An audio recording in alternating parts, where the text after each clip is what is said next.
Mixed cannulae, expanding performance standards.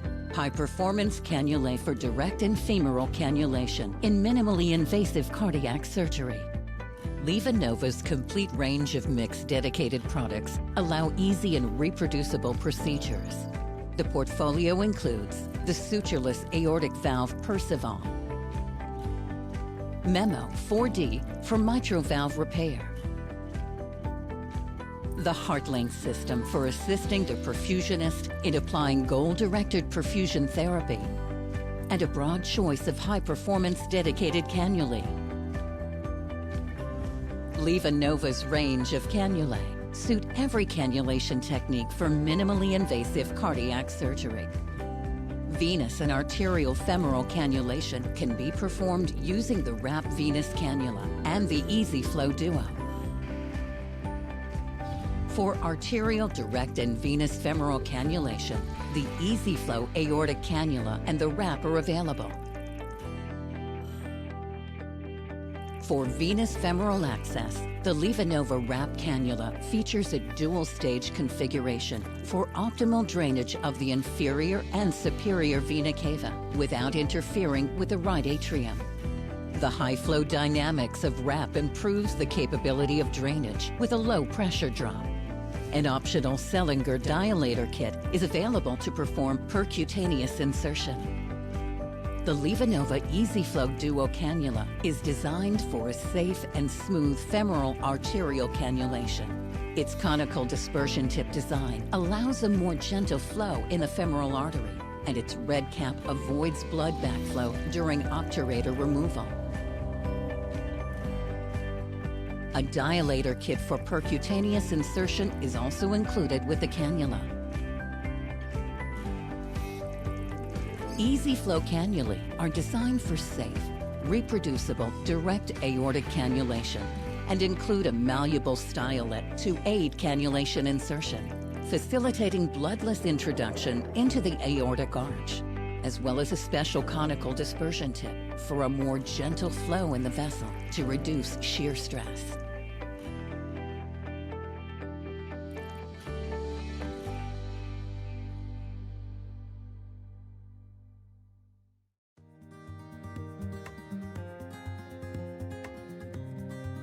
The point-of-care program at Huntsville Hospital is approaching its 20-year anniversary. As we began to grow as a hospital and provide more complex services to our community, the need for point-of-care testing became very clear in our organization.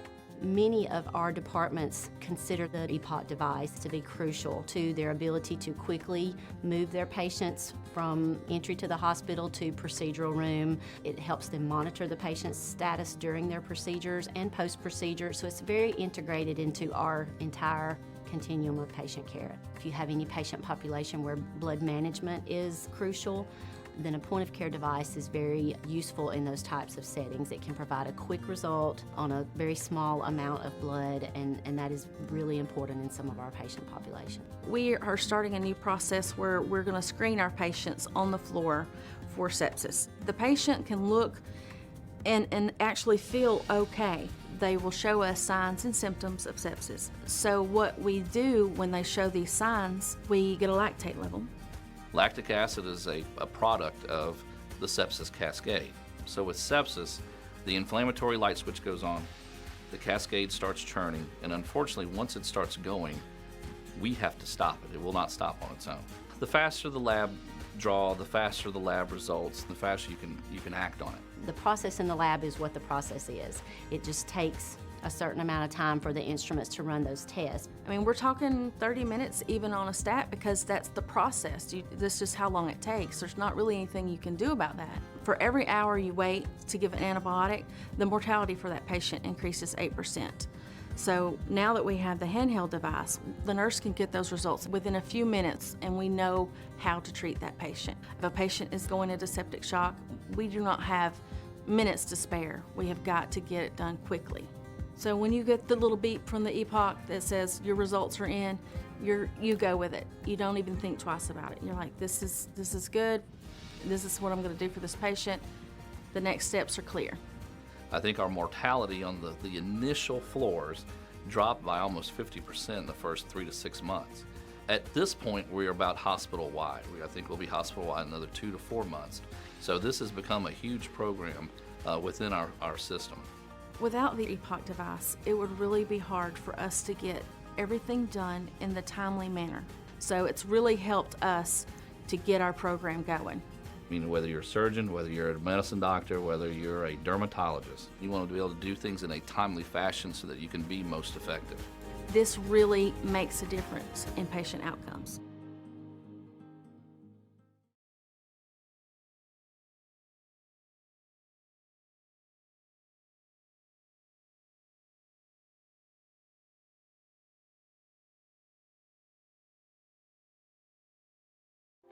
Like all perfusion professionals today, we are busy and frequently short-staffed. Does taking time off for a conference create a burden for your teammates? Has reimbursement for your continuing education dropped? Have you priced the cost of going to a meeting lately? Registration fees, airfare, transportation and parking, hotel, and meals out?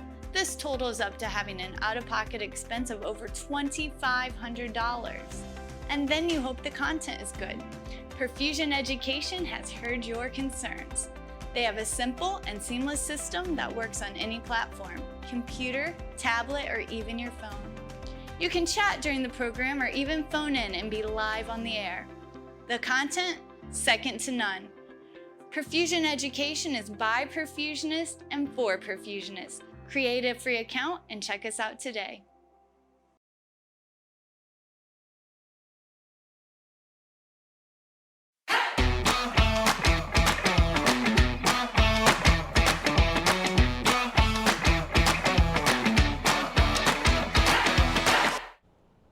Good afternoon, everyone, and welcome to PerfWeb 34, Day 1. This is going to be, PerfWeb 34 is going to be a 3-part. We're going to have Day 1 today, which is going to be me discussing a number of cases that I wish I could forget.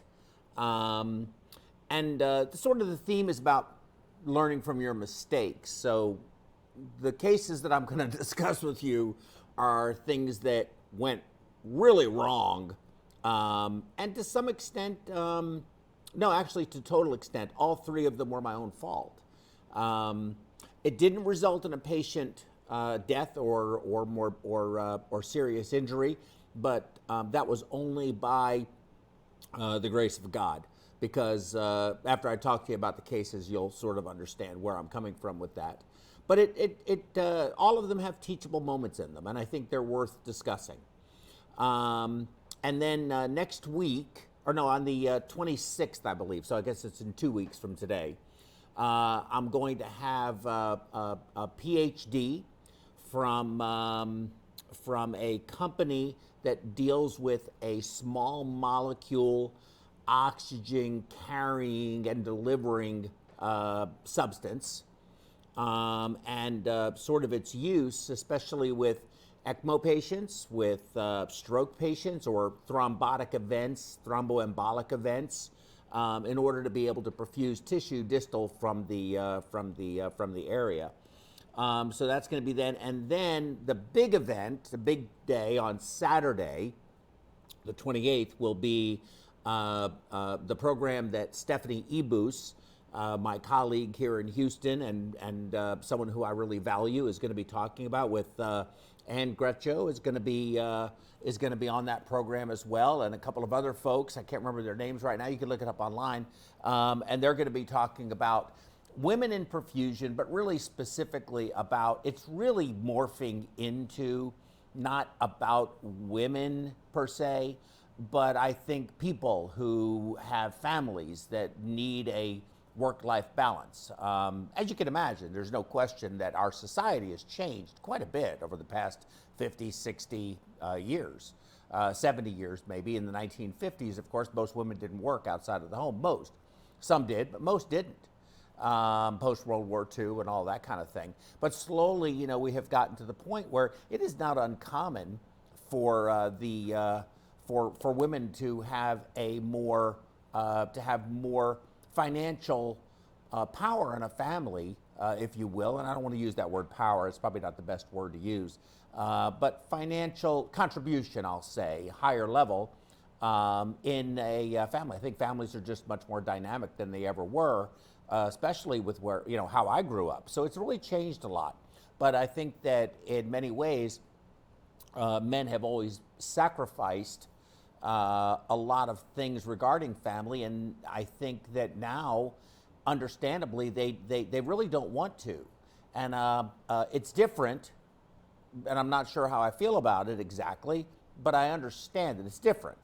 And I think it's worthy of a very good discussion. I think it's going to be a really good program on the 28th, but the one in 2 weeks is going to be great with, I believe his name is Dr. David, he's a PhD scientist, very, very, very bright, has some real interesting topics. And what is the name of that company? It's let me look that up. I want to make sure I say it properly. Do you remember, David? I do not. I'll tell you here in a second. Yeah, that's it. Bioxytran. I didn't want to mess that up.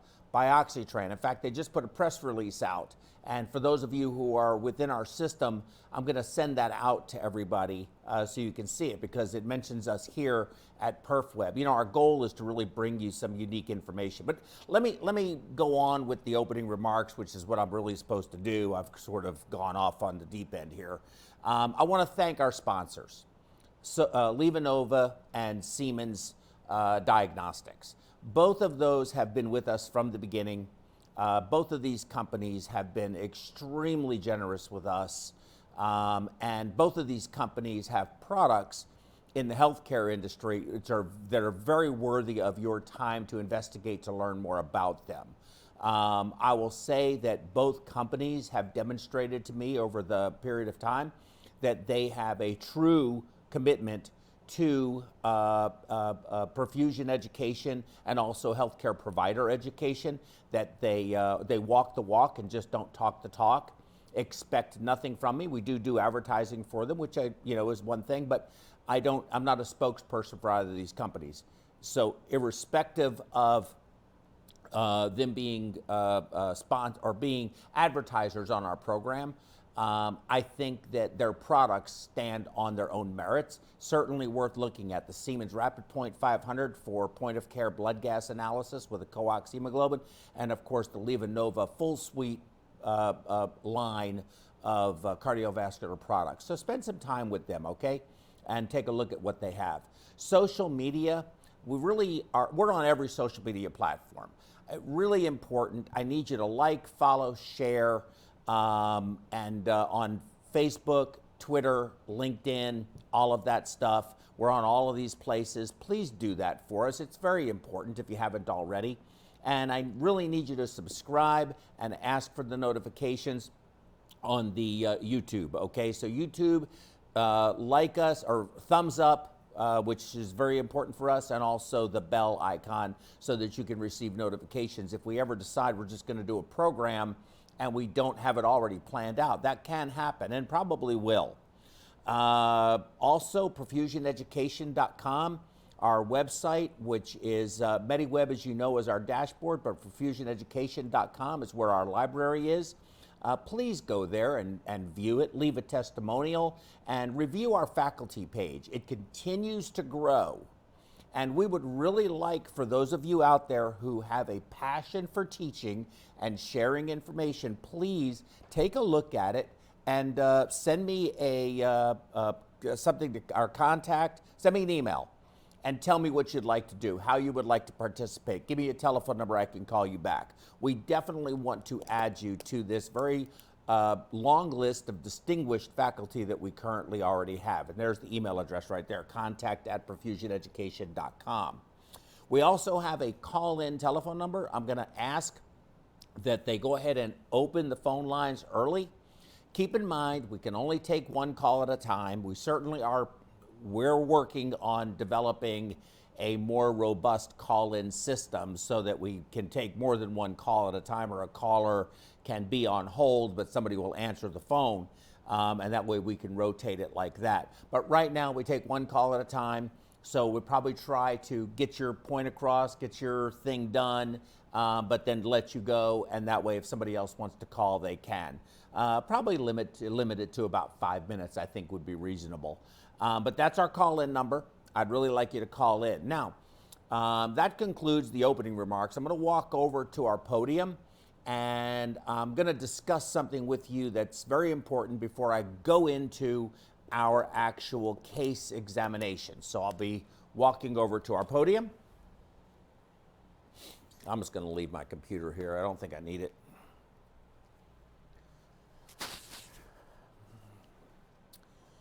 Okay, so, ladies and gentlemen, messieurs and madames, and senors and senoras, I am, your host of PerfWeb, Joe Basha, PerfWeb and PerfusionEducation.com, both.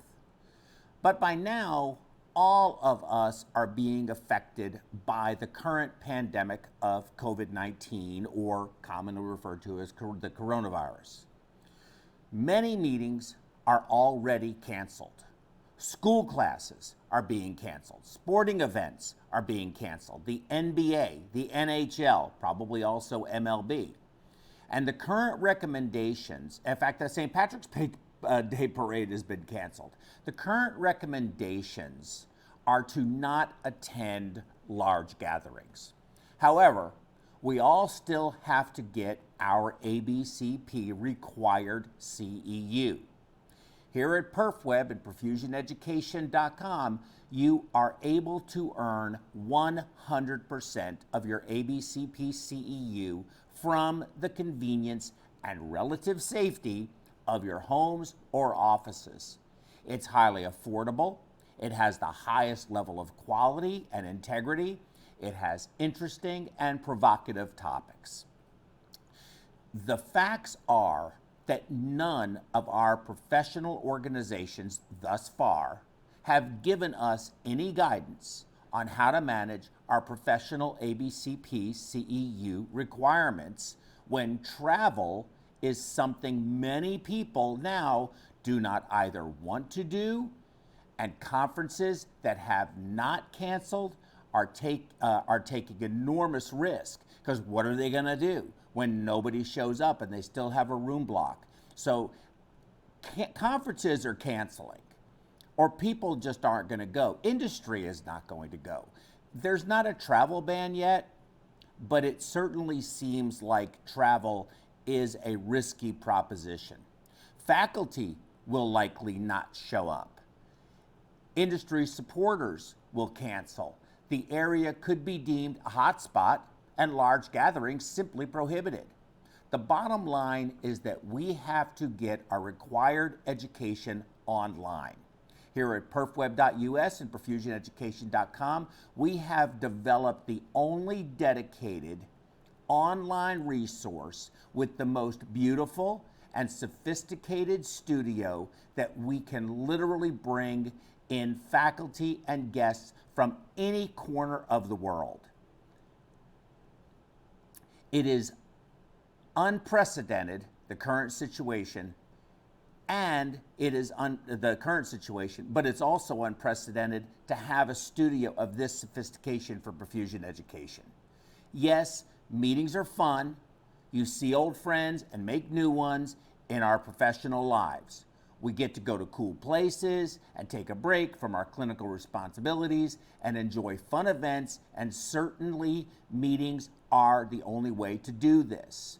However, when you consider these types of difficulties as we're experiencing now with COVID-19, and consider the cost in general, staffing shortages, loss of CEU support in our salaries, and so on, it is clear to me that perfweb.us and perfusioneducation.com is your best choice for your best choice receiving your ABCP CEU. Join today. Don't wait.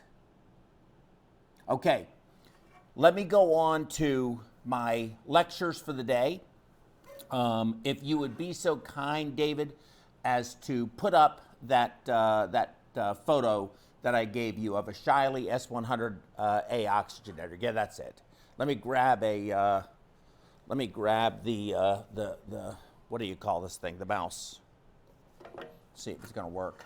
And hey, Magic, could you turn that monitor towards me because I can't see it?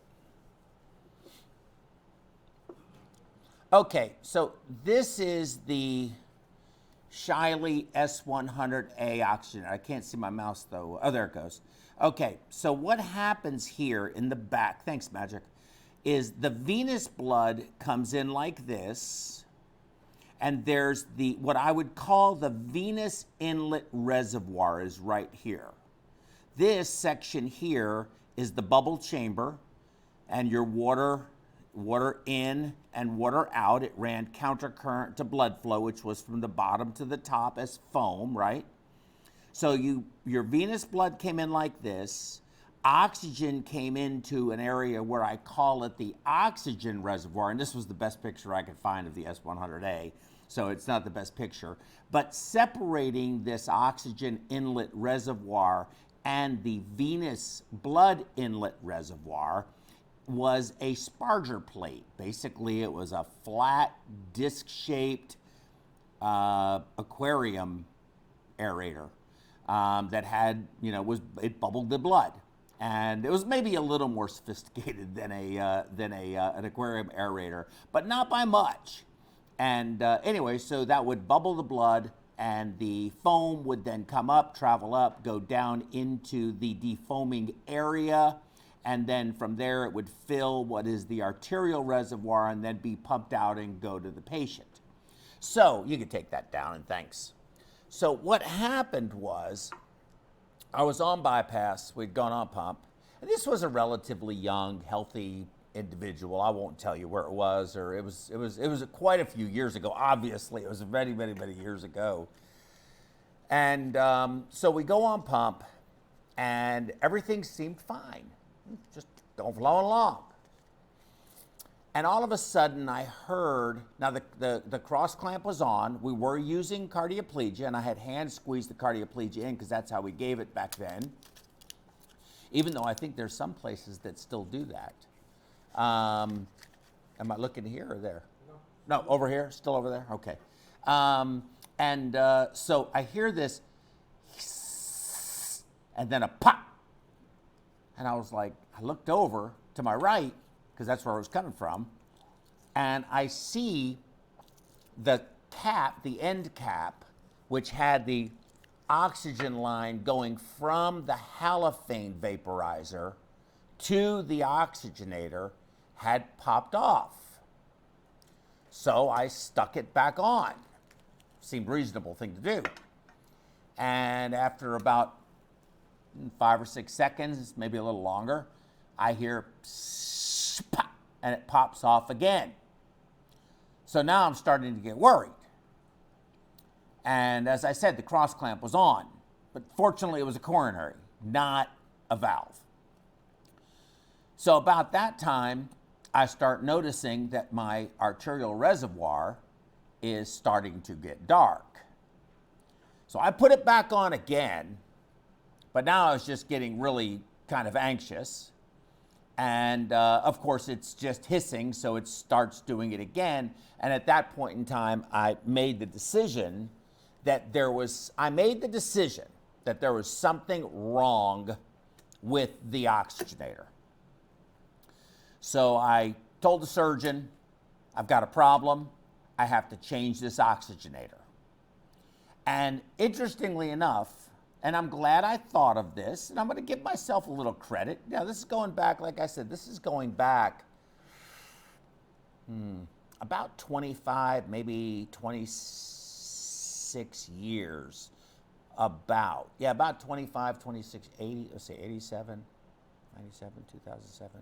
No, it's going back 33 years. Going back about 33 years.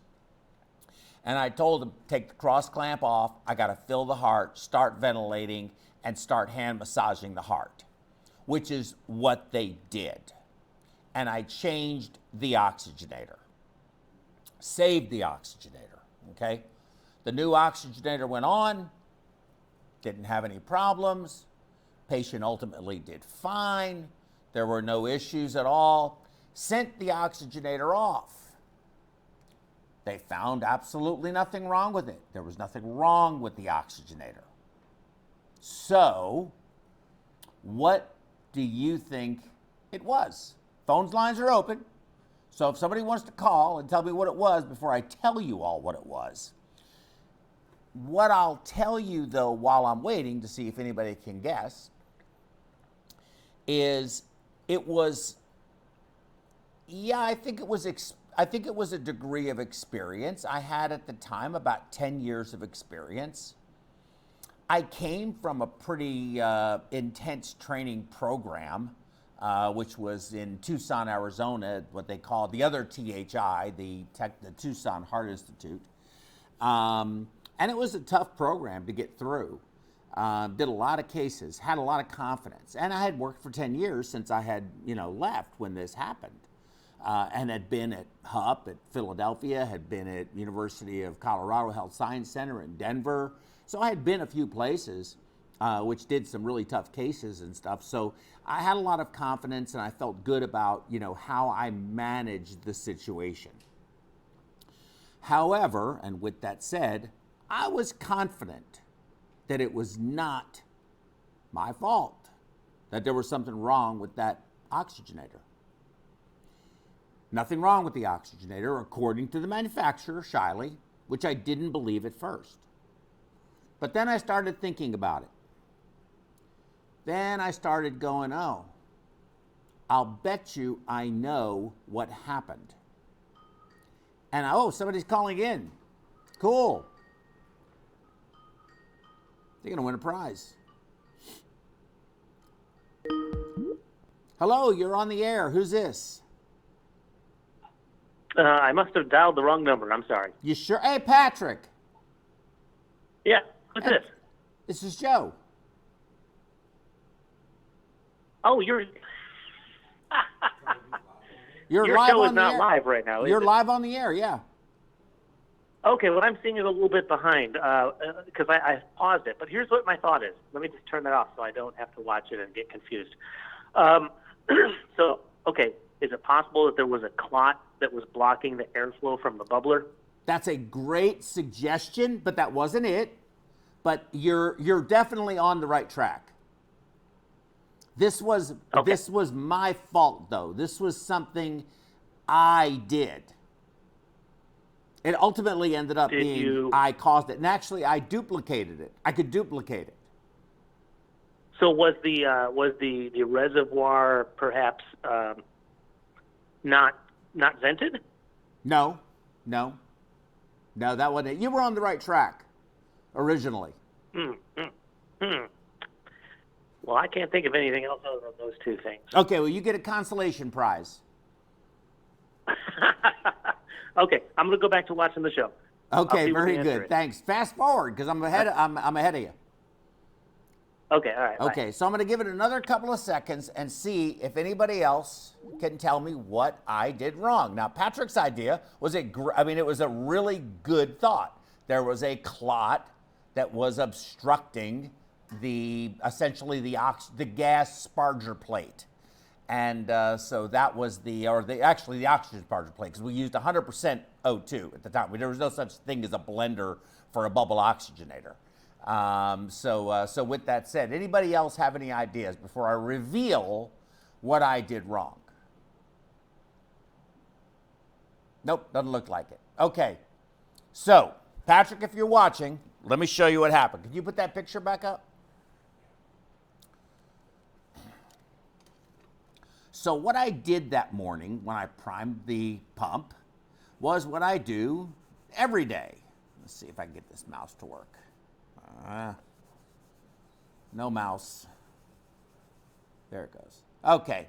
So remember I told you here, I quit. There's there. Now it's moving. That's you? Okay. Yeah, why isn't mine working?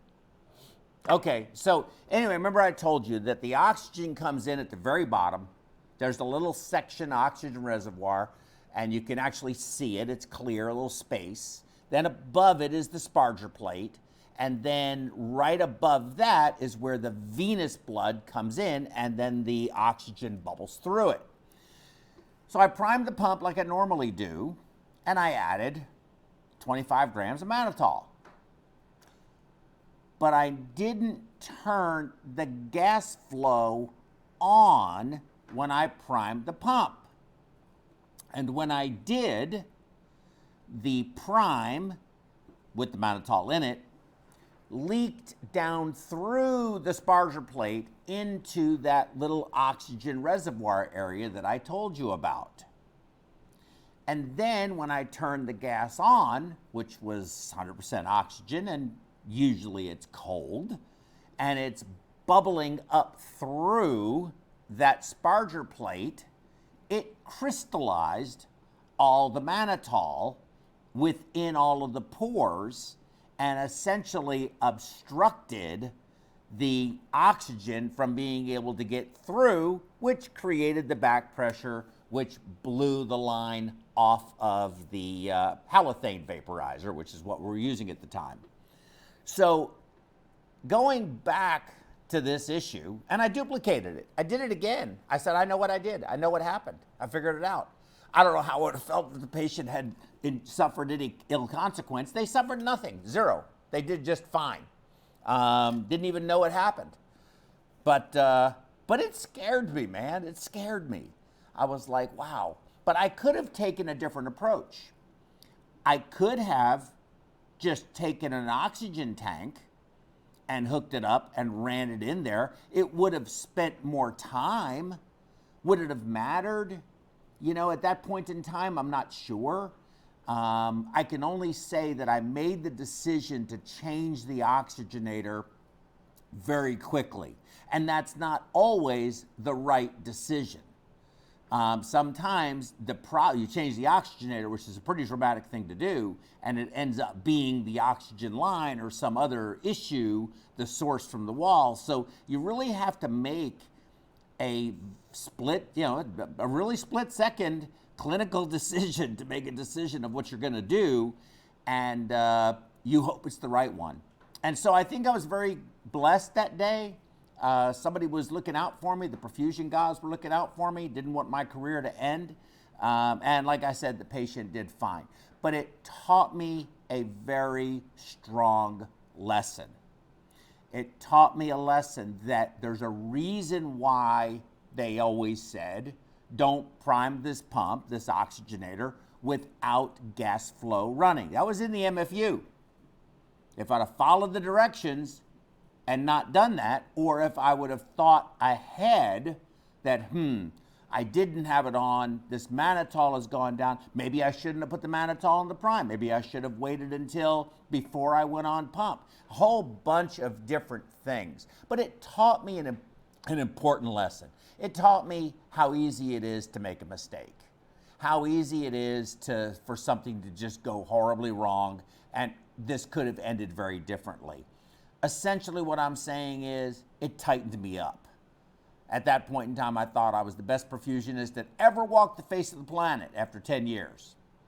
I learned very quickly that I'm anything but that. Was anything but that then, am anything but that now. So there's the first of these cases. Patient, like I said, did great. It was over 30 years ago. I don't know if that patient, he was a pretty young guy. He might still be alive as far as I know. I hope he is, and he has a great golf game. Okay, so that's that first case. How did I do on time? Pretty good? Yeah.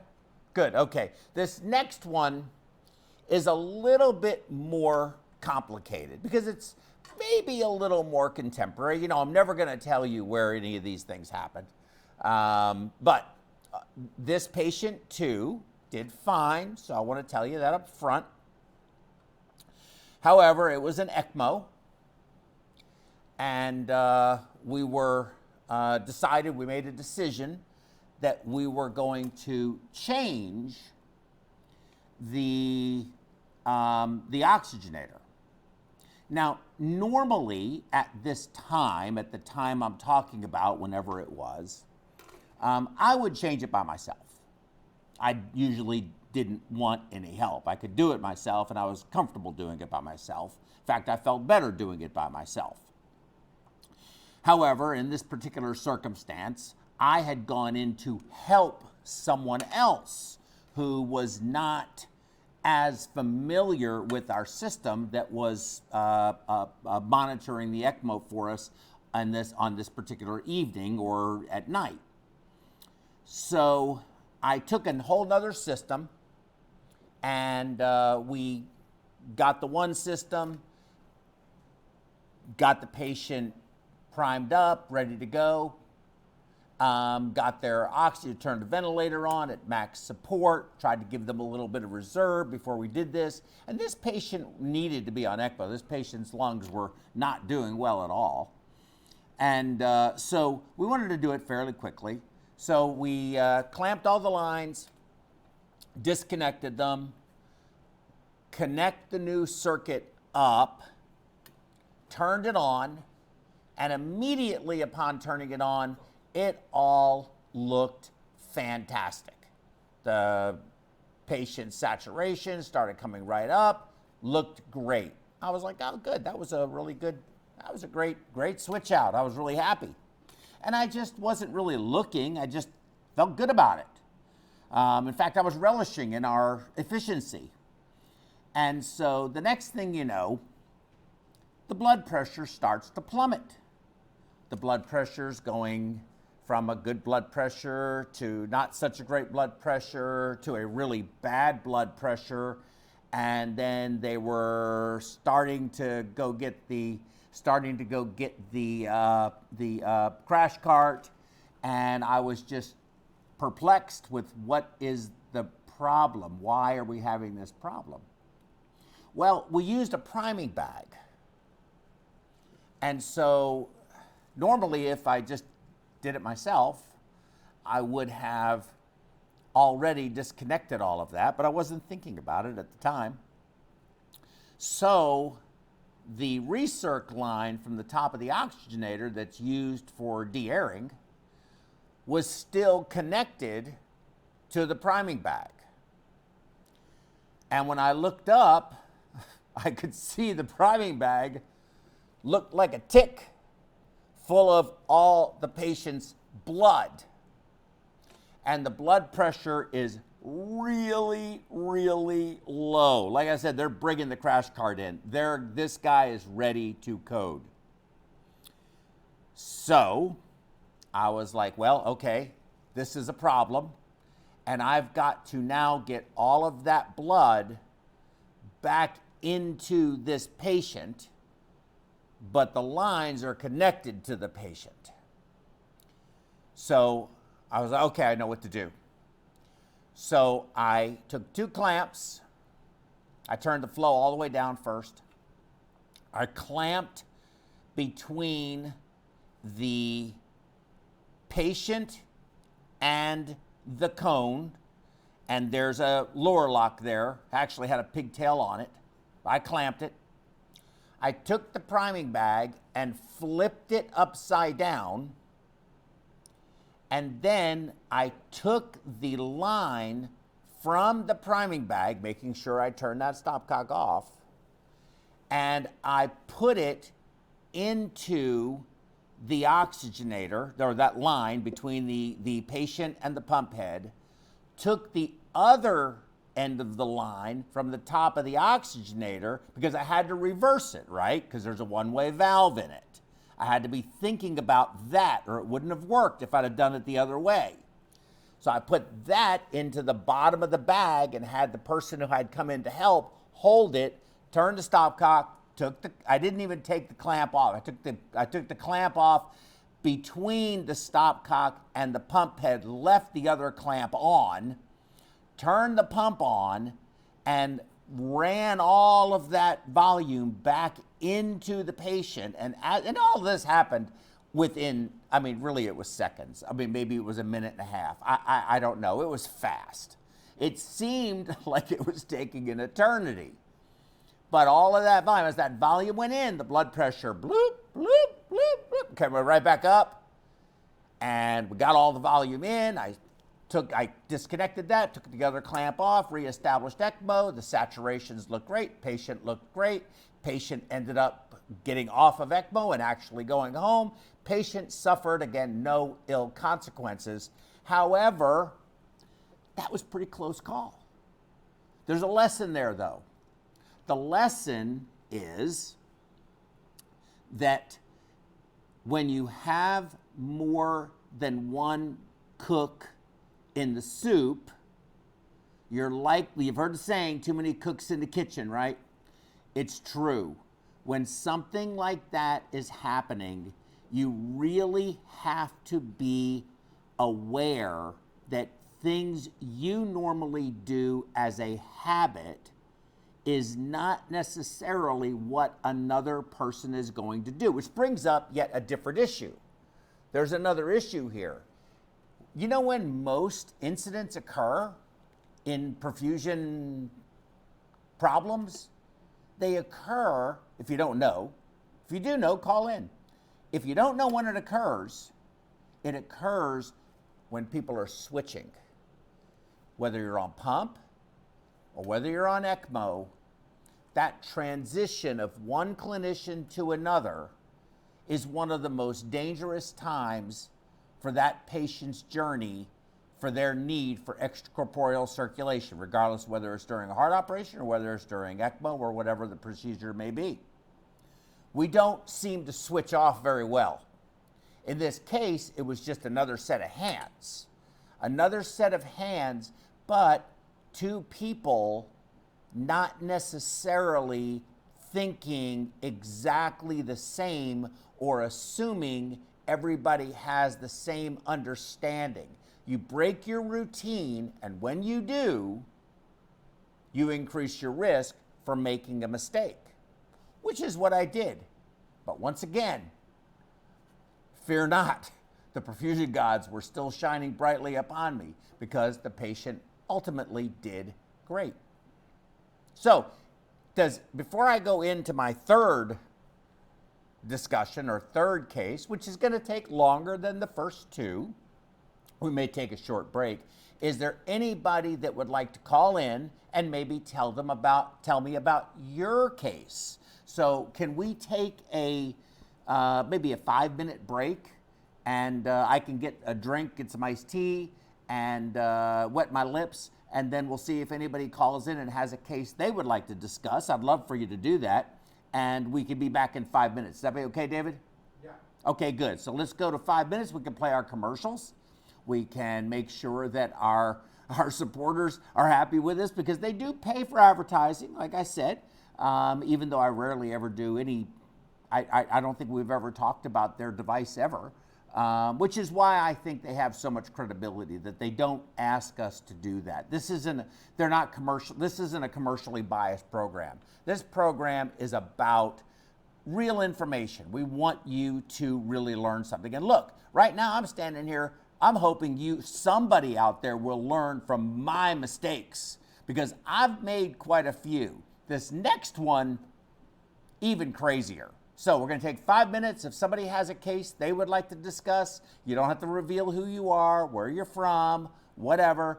Please feel free to call in and we'll listen to what your story was. So 5 minutes.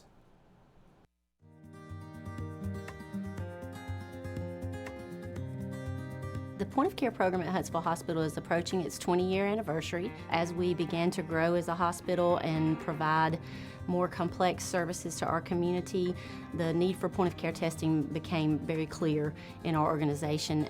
Many of our departments consider the EPOT device to be crucial to their ability to quickly move their patients from entry to the hospital to procedural room. It helps them monitor the patient's status during their procedures and post-procedure, so it's very integrated into our entire continuum of patient care. If you have any patient population where blood management is crucial, then a point of care device is very useful in those types of settings. It can provide a quick result on a very small amount of blood, and that is really important in some of our patient population. We are starting a new process where we're going to screen our patients on the floor for sepsis. The patient can look and actually feel okay.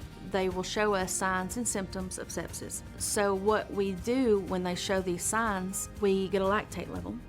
Lactic acid is a product of the sepsis cascade.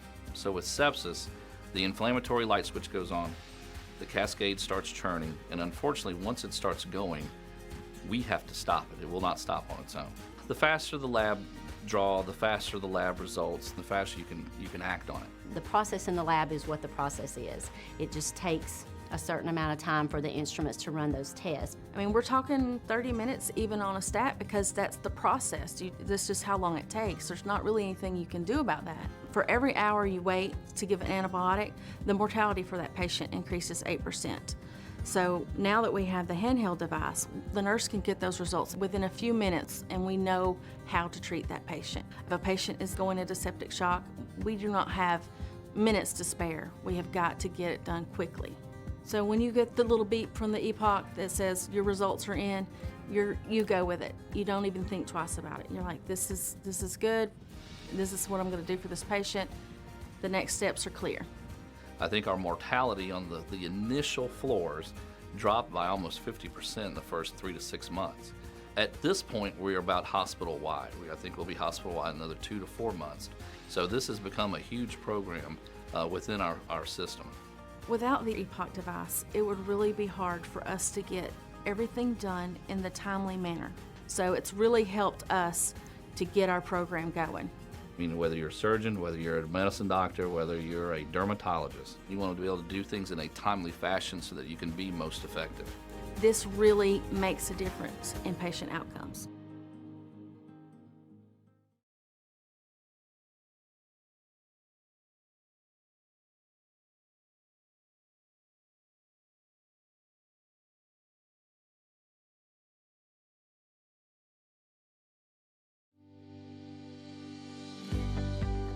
Mixed cannulae, expanding performance standards.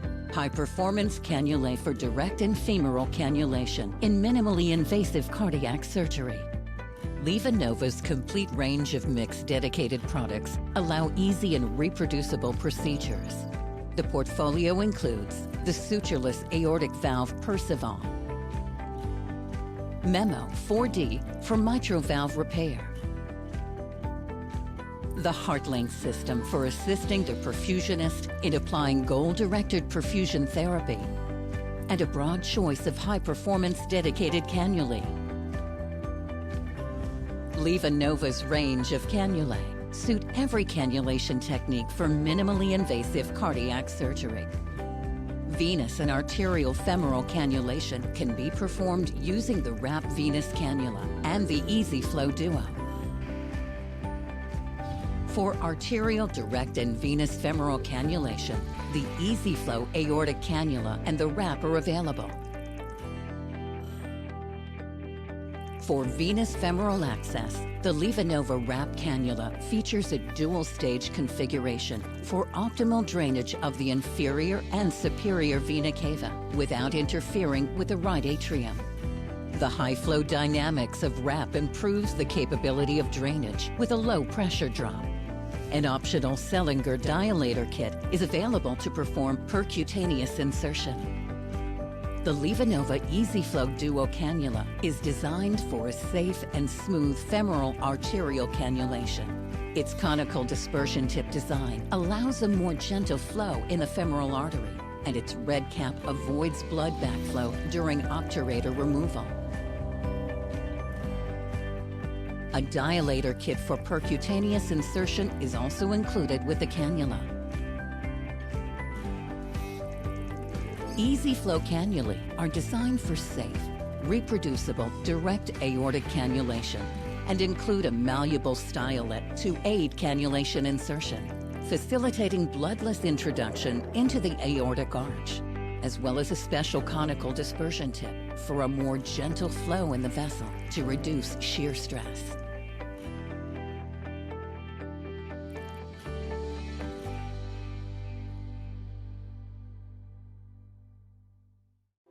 Like all perfusion professionals today, we are busy and frequently short-staffed. Does taking time off for a conference create a burden for your teammates? Has reimbursement for your continuing education dropped? Have you priced the cost of going to a meeting lately? Registration fees, airfare, transportation and parking, hotel, and meals out? This totals up to having an out-of-pocket expense of over $2,500. And then you hope the content is good. Perfusion Education has heard your concerns. They have a simple and seamless system that works on any platform, computer, tablet, or even your phone. You can chat during the program or even phone in and be live on the air. The content, second to none. Perfusion education is by perfusionists and for perfusionists. Create a free account and check us out today.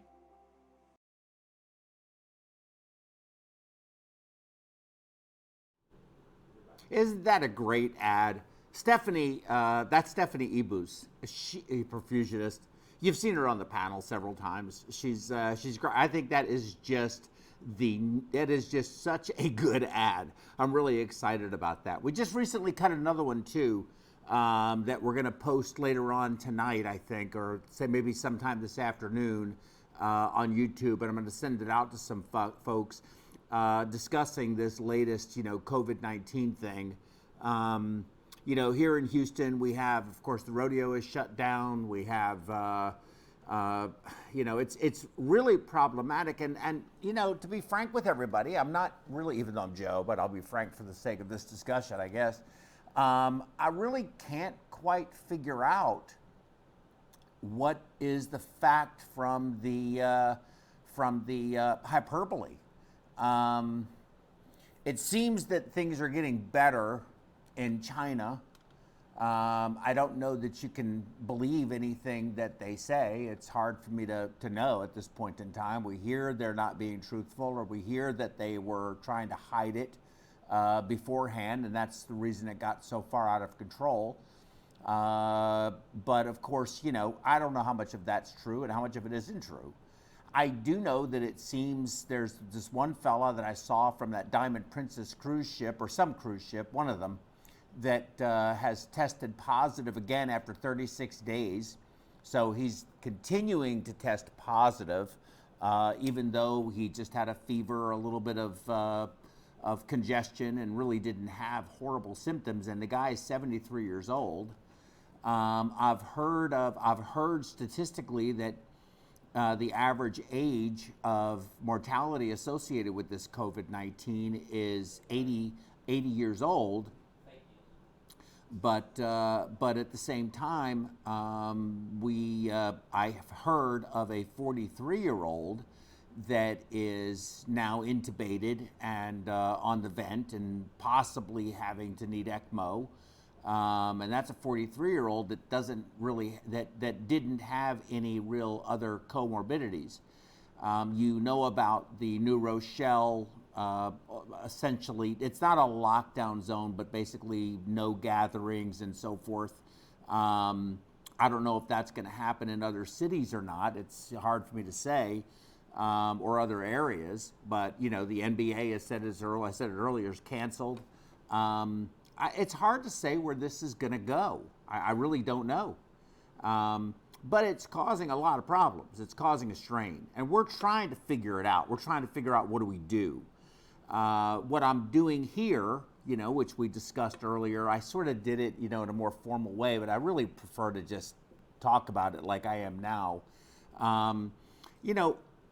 There's been a shift over the years for a variety of reasons. There's been a lot of pressure applied to perfusion and their need for continuing education. Historically, we've gone to meetings. That's what we've done, and it's always been a great opportunity to go someplace neat. I had the New Orleans conference for 12 years, and ran it. That one year we did it in Las Vegas, so it was the New Orleans conference in Las Vegas, but I ran the New Orleans conference for 12 years. And that was a very successful conference. It was great. People loved it. In fact, I still have people wanting me to do it again. But I could not imagine what I would be doing right now if I had a conference scheduled and no one was going to travel to it. No matter how good the conference was, what would I be doing right now? There's the hotel room block. There's all these people that have paid to come. There's the faculty that have to get there. So not only do we have the normal pressure of staffing shortages, which I heard is getting better. Somebody said they were graduating 250 students, perfusion students this year. So I do think that the perfusion staffing shortage is probably, moving back towards the center. How far into the glut it goes is yet to be determined. But right now, I see it getting better. And I think it will continue to get better, and hopefully it'll stabilize in some middle zone and not get too crazy where nobody could even find a job at that point in time. But it's resulted in hospitals basically saying you can't leave to go to a meeting. You need to get your meeting somewhere. You need to get your required CEU elsewhere. And that's really was the genesis of why I started PerfWeb and Perfusion Education, was to bring a very high level of education to my perfusion colleagues in a setting that was enjoyable to watch, professional looking, sophisticated, technologically advanced, and to bring in speakers, which we have done, certainly. I mean, between John Ingram and Matt Warhoover, from Vanderbilt, and Dr. Safi and Dr. Badia and Dr. Matoyer and Clint Robertson and Tammy Sparacino, just to name a few. Tracy Horwath, who was with us talking about vaping, Dr. Joe Thula. What about Dr. Samir? He comes so frequently. And we're talking about people. These people are really pretty high up the chain when it comes to credibility in the cardiovascular, extracorporeal life support, and also just extracorporeal circulation, perfusion, ECMO, and so forth. So these are some really, really bright people. And I think we have really brought together a tremendous coalition of true experts to come in and talk. I don't want to say anything that is derogatory or negative, but I will tell you that, I started the whole thing with the New Orleans conference because I was tired of going to conferences where I didn't feel like I learned anything. And that's not to say all of them are like that, but I do think that there's an unfortunately large number that are, and it's always bothered me. So I started the New Orleans conference for that reason. And man, I was proud of that.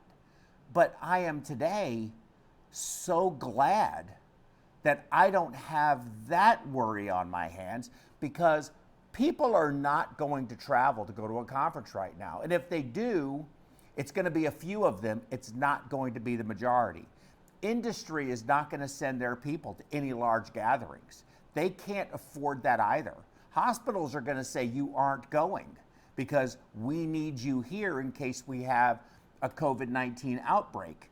We can't afford to have our assets someplace else. So we started PerfWeb and this program, Perfusion Education, originally because we felt things were moving towards the online environment. And, call it a premonition if you want to, call it blind luck if you want to, call it I'm just a genius if you want to. I really don't care which it is. The fact is, we have this established. We have by far the best studio, the best dedicated online resource for continuing education anywhere in the world. I challenge anyone to tell me of anyone that's better than us, and we're still constantly getting better. It's going to be very difficult for anybody to catch up to us. So let me tell you about the third case. The third case has to do with another ECMO. And there's a theme to this like there was the other one. The theme has to do with when you have more than one person.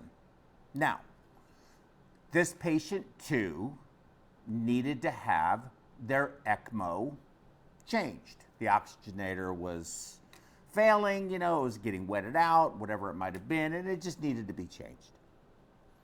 So again, I tend to like to do it myself, and I have a way to do it, a way that I like, that I'm comfortable with. Now, we could discuss this too. This is yet a different topic, and I'll go off on this tangent too. I like to change the ECMO from the catheter connection to the catheter connection. I do not like to only change the lung. I change it all. In my view, the volume, most of the volume is incorporated in the lung. That is responsible for most of the dilution that occurs. The tubing and the pump head, yes, it contributes, but percentage-wise lower than it does from the lung. In addition to that, when I change it catheter connection to catheter connection, whether it's VV or VA, doesn't make any difference, just from where the catheter is to where the catheter is, or catheters if it's not a single cannula or if it's double cannulation technique. And I immediately, upon separating those, connect them together with a 3/8 straight connector that has a lower lock and a stopcock on it, and I put it to the side. Then I connect the other ECMO, and I go back on ECMO. Now, notwithstanding, sometimes if your patient is already hypervolemic, this could be something that's a bit of a challenge, but if they're diuresing, not a problem. If they're on CRRT, not a problem. And then after I've reestablished my flow, I then take and connect an IV bag to that system, clamp the line, and run all of the blood by chasing it from the system into a bag that then goes to the nurse, who can then drip that blood in over the course of time. That's what I like to do. However, the person that is helping me in this circumstance only wants to change the lung.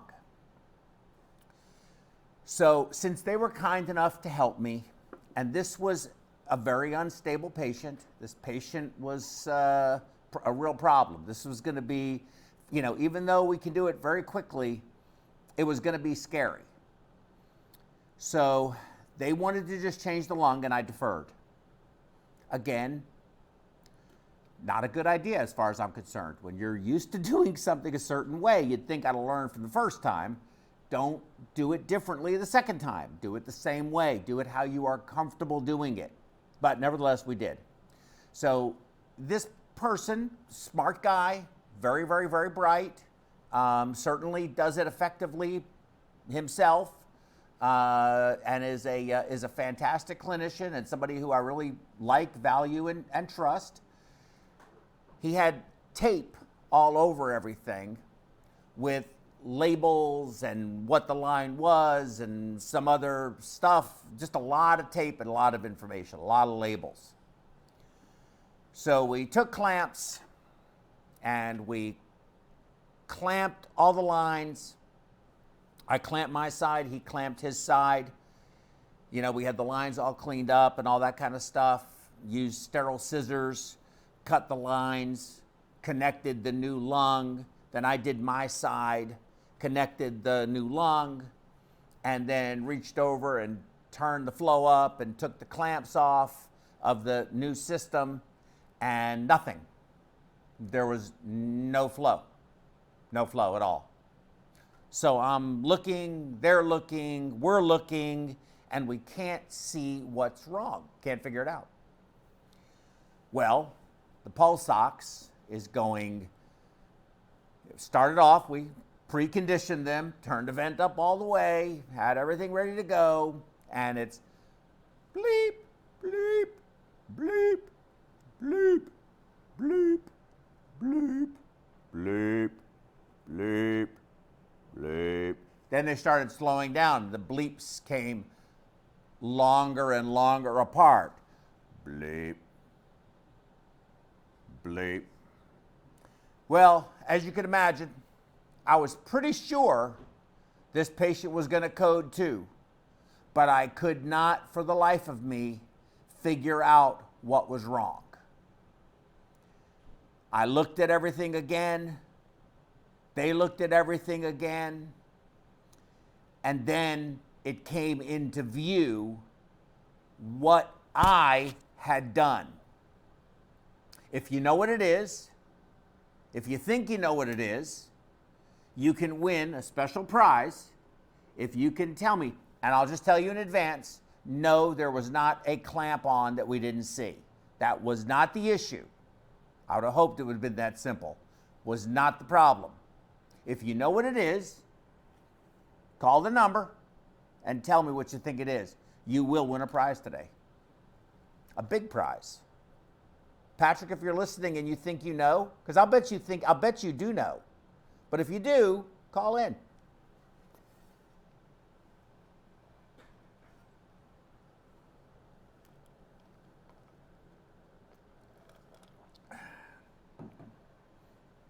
How long should I wait till somebody calls? So while they were waiting for somebody to call, instead of there just being dead air, oh, somebody's calling. Somebody is calling. I am so excited.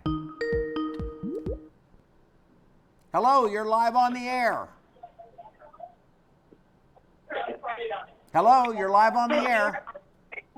Hey, how are you guys? Good. Who's this? This is John Ingram. Can you hear me okay? John, hey, bud. How are you?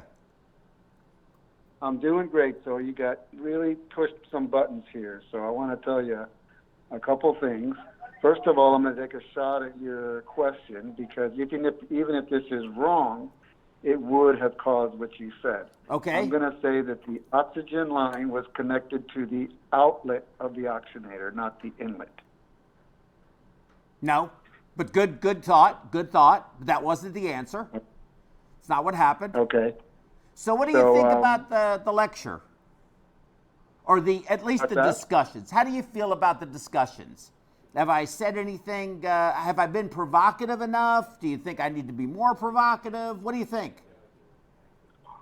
I thought you were I think it's terrific, but I thought you were going to hit on actual cardiopulmonary bypass cases where the manure hit the circulating blade and it had some 20-hour ordeal, cases you wish you could forget. That's my impression of what you were going to talk about. But what you're doing is fascinating. It's hit a couple very strong nerves with me. In fact, it made me think of some things that I had forgotten about. And I wanted to, once you're done with this third story, I have one that relates very closely to your second story that I think you would like, that I'd like to share. Yes, please, go ahead. I want to hear. Well, this is really interesting because what you said about that case on the ECMO, where you basically exsanguinated the patient into the prime bag. Yes. That's such John, that's such a nice way of putting it. Okay, good. I shifted. I like to say I shifted their volume as opposed to I exsanguinated them. Yeah, well, that's like saying sanitation engineer too. Exactly. So I'm doing a case. I'm a first year into my new job. This is way back in the 80s, so no one's going to be able to figure this out. And I went to a place that had two 35-year experienced perfusionists that actually started as OJTs in 59 and 1961 and had been there ever since. They had tremendous experience, especially in this hospital and in this circuit. So we had a rule where if you were off call, you got relieved at 3 o'clock, and the on-call person came over and took over your case. At 3 o'clock, that was the great thing. You got to go home. So you did mention something about errors happening when we transferred people to the other case. Well, this case, first of all, it was a redo case, and that was all fine and good. So in order to, I don't know if you've ever experienced this or people do this very often now, but years ago we would sometimes femorally cannulate a redo patient so that we could go on pump, collapse the heart, and that would be a safety measure for opening the chest and not having the saw go into the chest, right? So we did that. And once we opened the chest and we got everything ready, we then centrally cannulated. And the case was very unremarkable. Very, very good case. Other than being a redo and some of the things that go along with that, it was an excellent case. We were done with the case. We decannulated the patient, and we were basically closing the chest and about to close the skin, and the lines were sitting up on the table. So what could go wrong? Well, the person comes to relieve me, the perfusionist of 35 years. In fact, he was the chief. He comes in at 3 o'clock, and I'm telling him, look, we're pretty much done here. You just got to pass the lines off and throw them in the red bag and have a nice day, and everything's great. And he's like, okay, terrific. So I walk back to the locker room, and it was inside the OR. And all of a sudden, I'm changing my clothes, and I hear code blue OR number 3 or whatever it was, and that's my patient. That's my case. They're calling a code inside the OR. And I'm halfway changing my scrubs, and something came over me to say, let me put my scrubs back on and go back in there and see what is going on. And there was no reason for me to do that. The perfusionists had 35 years experience, and the anesthesiologist was 20 years, and the surgeon was 20 years, and there was just no reason a first-year grad, what would I add to the situation? But something came over me, so I went back in there, and lo and behold, the perfusionist has thrown the circuit into the red bag as he was, and I'm like, so-and-so, what's going on? He goes, I don't know, but somehow they seem to have exsanguinated this patient. And I look into the bag, and all the patient's blood is inside the oxygenator. Now, nobody in the room could see that, but when I looked and I saw it, and it occurred to me what had happened. I grabbed the circuit, put it back on the pump, and what had happened was they still had the femoral venous line still in the patient. Yep. And when the perfusionist took the clamps off, and they took the clamps off at the table, it completely emptied the patient out into the reservoir. I was going to say it. I was going to say it. I would have figured that out. So that was all covered. Once they did it and they went to the chest, it was all covered. Nobody saw it for hours and hours after it happened. It was all covered with their drapes and towels and things. People had completely forgotten about it. And so he came in, he didn't know that, and I had totally forgotten about it. I think everybody in the room had forgotten about it. So when he took the clamps off the tubing to throw it away, it completely emptied the patient. Well, I thought of that. I saw it. I put it in the pump. I put the clamps in a certain way because we fortunately had the ability to pump blood up the venous line. We had a arterial venous shunt line, connecting the two. And so we were able to give blood up the venous line. So I quick filled the entire patient back up, and the patient did perfectly well. Amazingly enough, the blood did not clot because this was well after the protamine was That in. is amazing. So, you probably had enough heparin in the pump still. Maybe, yeah. It completely didn't clot at all. We were able to give all the blood back, and the blood pressure came straight up, and everything was wonderful. And it was just a quick, 2-minute thing. It was all done, believe it or not. And I just thought to myself, and I think to myself to this day, what made me put my scrubs back on? I was walking out of the locker room out into the hallway to leave, and I said, let me put my scrubs back on. So I quick did that. And I just wonder to this day, what made me do that? Isn't that amazing? The reason, yes, it is, but I can easily see that, John. The reason why you're in this business, I think everybody that's in the healthcare industry has this thing that's in us that we want to take care of patients. We care about people, we want to help, we want to, and you hear code blue on a case that you just did, you've got a commitment. There's a commitment that we have that extends far beyond our need to make it to our, dental appointment or our tea time or our, even sometimes our own kids' birthday parties. I can easily see why you did that.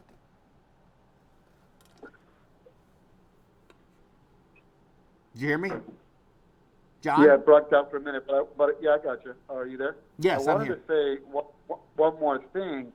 I think you ought to have a webinar. Now that you're talking about it, maybe we can talk about it now too, but there's a big, I think, dilemma between one perfusionist on a case and two perfusionists on a case. And I know you were hitting on that a minute ago where two people, a lot of times I find more errors occur with two people. And I know there's a big push on the country, and there's a lot of places that you have to have two people. A lot of people maybe even were trained and prefer it. And there probably are some goods and some bads, but I think it may be pretty equal. And I'm not talking about having a second perfusionist in-house should you need something or should you feel ill or whatever. But two people sitting behind the pump, I personally do not need someone to turn my heater cooler on for me or to push a cardioplegia timer. I'm not sure, and I'd like to hear from people who do two people on a case.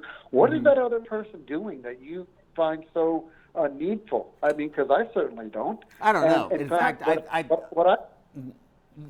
agree with you. What I find is that two people socialize the entire time while you're doing a case. They're not running the case. It's not that, it shouldn't be that difficult for you to do. I mean, if do I need someone to charge for me? I don't. But I think maybe one day we could have a debate about that with, you know, two people on one side and two people on the other. And because I know people feel very, very powerfully strong about two people on a case. I've just never seen the advantage to it. And what were your thoughts about that? No, I agree with you 100%. I think that, you know, that was something that was pushed years ago, and actually it really started with Mike Dunaway and the company Psycor, and that was one of his big selling points, I guess, if you will.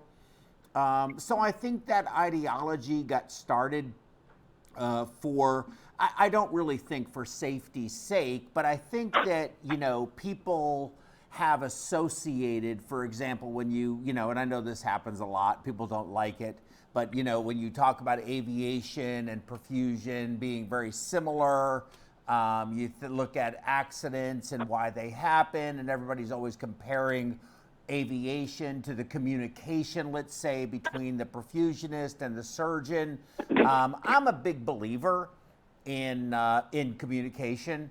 I don't think it is appropriate to have, for example, hand gestures to signal whether you should go down on your flow, up on your flow, come off, go on, whatever it might be.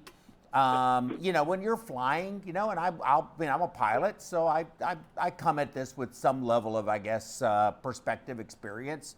The air traffic control will tell you something, and you're expected to repeat it back as they said it, and then they will repeat back or say to you, read back correct, or no, this is what I need you to do. So, you know, I think. Let me ask you this, because I don't know the answer to this. What is the co-pilot doing that the pilot cannot do? Forget about the air traffic controller. What is the co-pilot doing that the pilot cannot do? Yes, that's a very good question. And, you know, when you are there's only one PIC, right? So the pilot in command, PIC stands for pilot in command. So when you're on one of these big jet lighters, you have one pilot. The co-pilot or first officer or whatever you want to call them usually is a junior pilot, and or less senior than the PIC. But the FAA and aviation experts all recognize you can't be having debates in the cockpit. So even with bombers back in the days of the war, or having a co-pilot with a B-52. There has to be one person who is in charge, and that is the PIC. All things fall on their shoulders. So the first officer or co-pilot is going to do what the PIC will let them do or will give them as a task to do. Now, there are protocols. In other words, when they're going through the checklist, the first officer will say something, you know, read it out of the manual, and then it will be done. They will check. They'll say check, they'll have affirmed that they did it.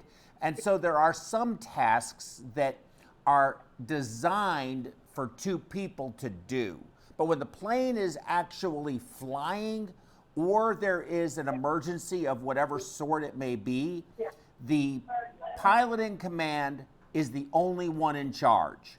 The other person may do what they are asked to do, but they cannot do anything if it is not cleared, either part of the protocol or cleared by the pilot in command. So the pilot may say, hey, you got the controls, I'm gonna just chill out. And they might even let the guy land the plane, depending on the airplane and a variety of other factors. They may not, it's really hard to say.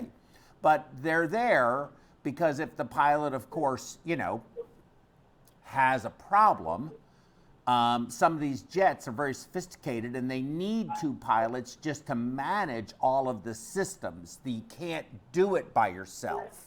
It's too complicated. But as far as, let's say, a smaller commuter jet, they're there just for safety. if the pilot goes down, you don't have 130 people in the back that have nobody who knows what to do and fly that airplane. Predominantly, that's the reason, but also the reason is that a lot of these bigger airplanes are just that sophisticated. Our pump, our heart-lung machine is not that sophisticated that one person cannot run it. So I would agree with you. I don't think it's a good idea. And in many ways, I think it interferes with the good flow of the case, especially when you don't really see things the same way. So doesn't make sense to me. Did I answer your question? Yeah, I think I said we should take this to a different webinar discussion because when I've had two people in a case, I've noted at least 2 or 3 instances per case when, oh, did you do that? No, I did. Oh, I thought you were going to do it. No, I thought you were going to do it. Like, exactly. Grab a blood tube. Or, oh, hey, if I do something for the main perfusionist, I've got to tell them, oh, hey, I turned your heater cooler on such and such. Oh, no, I want it on 39, not 39 and a half. I mean, he could have just done it by the time we bounced back and forth. And really, I think more times than not, we're irritating the surgeon. More times than not, we're irritating the surgeon with socializing. That wouldn't go on if you were not having that second person there. But getting exactly back to would be socializing with the surgeon. I understand. Yeah. That's what they're upset about, is we're not socializing with them. Okay, so let me tell you what happened, since you're on the phone. Or I guess, how about if I hang up and listen, Joe? So okay, that sounds good. And then you can send a text or something like that or whatever. See if somebody else wants to call in too. So let me tell you all, John, thanks for calling. It's always great to hear from you. So thank you again. So let me tell you what happened. Okay, now keep in mind, this patient is just really getting ready to code. It's bloop, bloop, really slowing down. This is really not going well. And of course, I'm just beside myself thinking I'm going to hurt this patient and I can't figure it out. And then I saw it.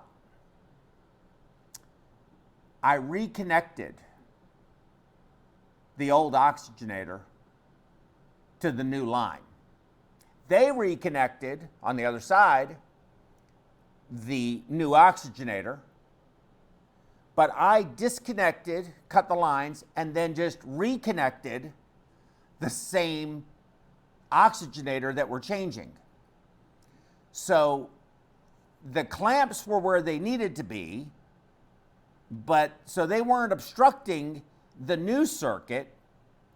It's that I had the old circuit, which was clamped out for obvious reasons, connected back to the outlet line.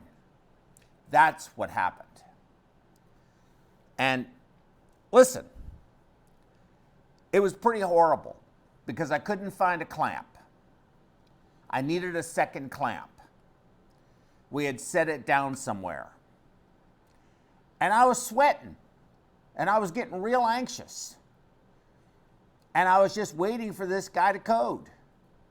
And finally, I thought I was just asking for a clamp, maybe forcefully, but asking for a clamp. I finally saw one and grabbed it, clamped the lines, reconnected it the way it needed to be reconnected, turned it, took the clamps off, turned it on. Lo and behold, the flow started, the pressure, the saturation, it lagged, but it came back up. The heart rate started speeding up again, and the patient ended up being stable and doing ultimately just fine, endured that situation. And going back to John's thoughts that he just called in, is I again did something that I normally don't do. There were 2 of us doing what I think really should be done by one person. And it was not only done the way I'm just not comfortable doing it, it was done in a way that was, and in my view, it was too busy. There was too many, there was tape and there were labels. And I mean, I don't need all of that. I just want to go from this point to that point. That's all I want to do. Again, I feel This is how I feel philosophically. A lot of people will disagree with me, and I respect that. And if you disagree with me, send me a note, send me an email, call in, whatever you want to do. I'm happy to have the discussion with you. I feel if you want to have a second person, they're there to just help you do it your way, whatever that way is that you're used to doing it. That's really, I think, my takeaway message to this is you can only have one person in charge. Two people in charge don't work. You know, I mean, the most efficient form of government is a dictatorship. That's a fact. Now, you never can find a benevolent dictator, and they're usually despots or become one at some point in time. But our form of democracy, as successful as it's been for whatever reason, is grossly inefficient. Everybody's always fighting with each other, and you need these votes, and you need this, you need that. But when you're in an operating room or you're in an ICU and you have a critically ill patient, yeah, okay, you got a couple of minutes. You get away with it, you know. People can, they can tolerate it, a couple of minutes. But after a couple of minutes, it's getting pretty tight. And it's not good for people. So I just believe that in order to be safe, one person you have to agree who's in charge here. Whose case is this? Who's making the decisions? Who's giving the orders? Who's following the orders? That's it. Now you can come up with a plan. I don't have a problem with that. But the plan has to be agreed upon, but one person has to be the maestro. One person has to be the captain. One person has to be the perfusionist in command. One person has to be in charge.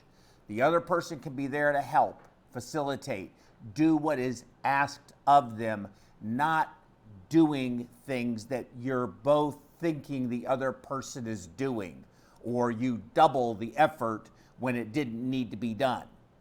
So, with that said, after it was over, I thought it went, you know, all things considered, pretty well.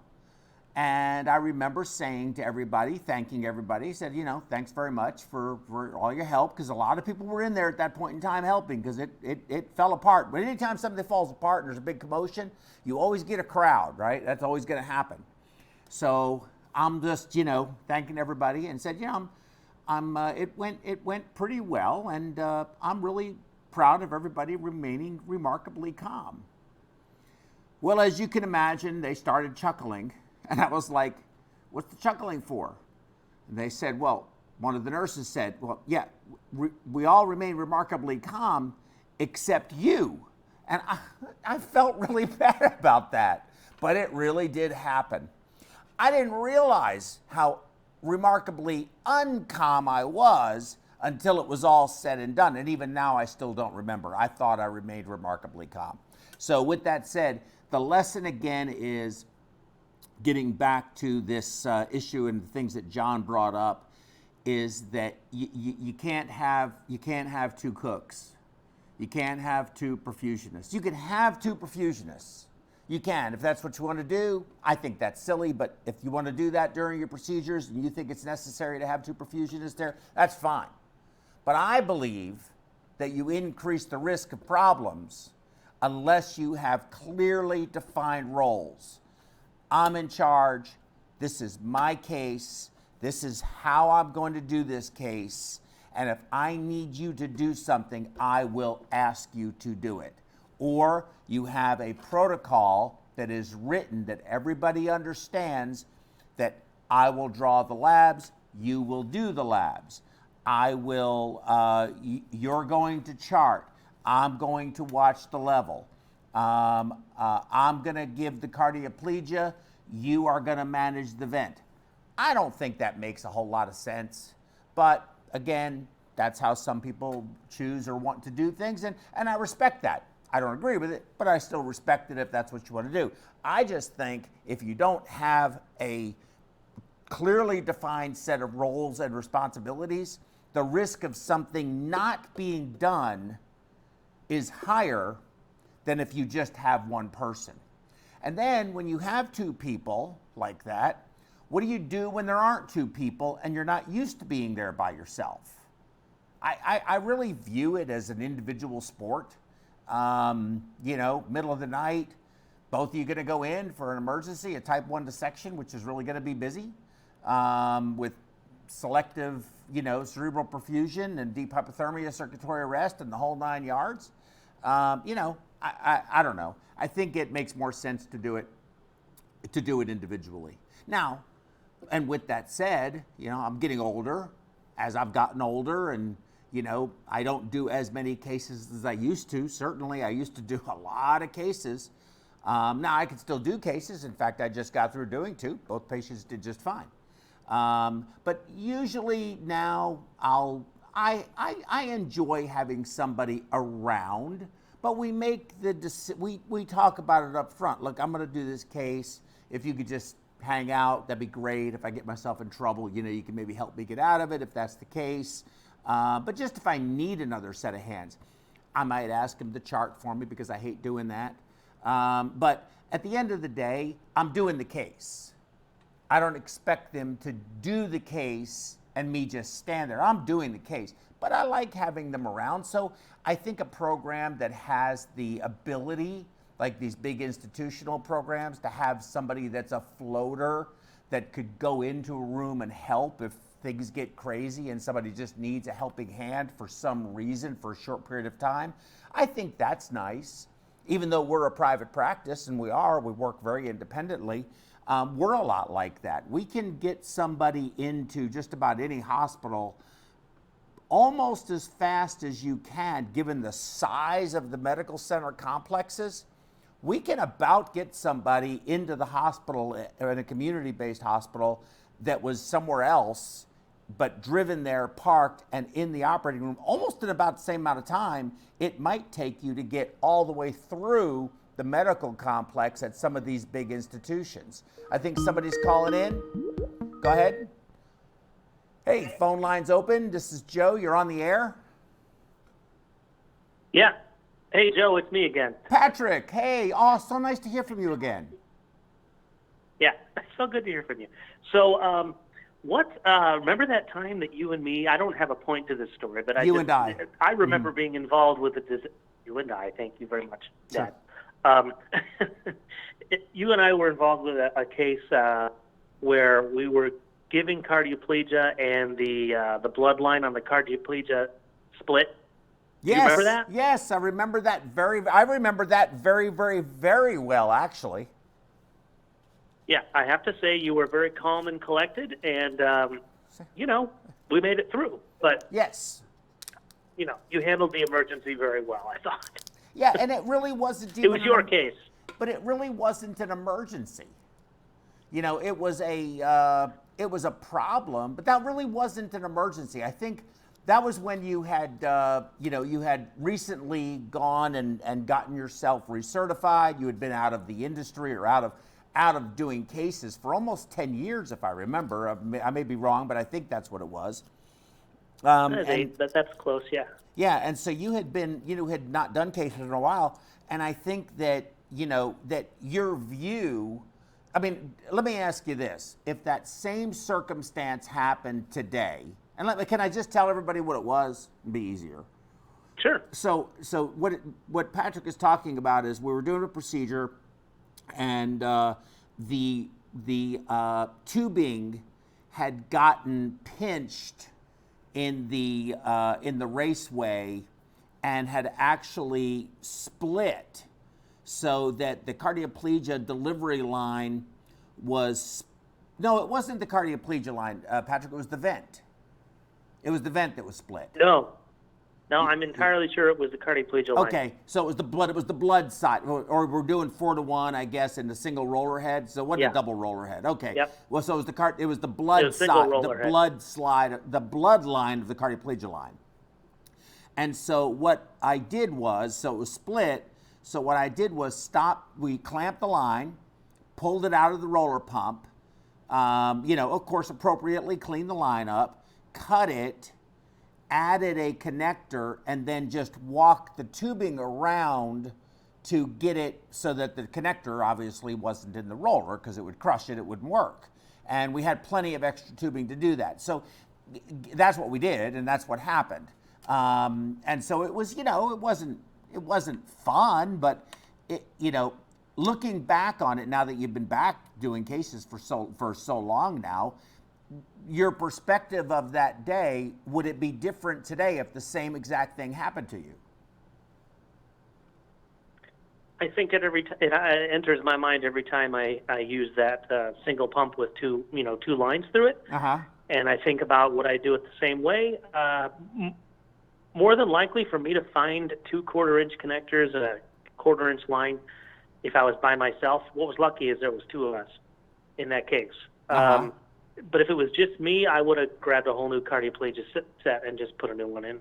Yeah, okay, but if I was by myself. Right, but you would have, right, exactly. But you would have just said, hey, I've got a little leak back here. I've got to change this. In other words, because